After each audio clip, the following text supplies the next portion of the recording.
Right now in front of a judge behind me. The two arguments in a pair of lawsuits comes after a judge in Washington, D.C. last week rejected a similar request to block this executive order ahead of the midterm elections in November.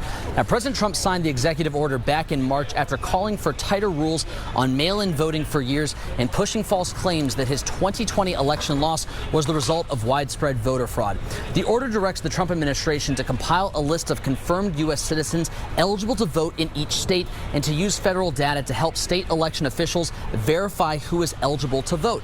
Now, the executive order also requires the U.S. Postal Service to only deliver mail-in ballots to voters on each state's approved list. President Trump's order would also require states to preserve election-related records for 5 years.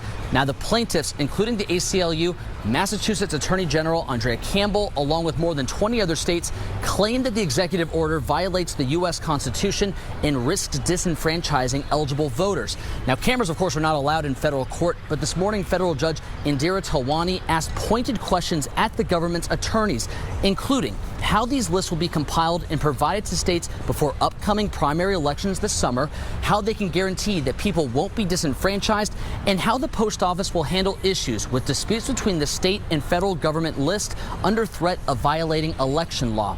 However, Judge Talwani did appear sympathetic to the government's argument that the plaintiffs are filing these suits before the executive order has even been implemented.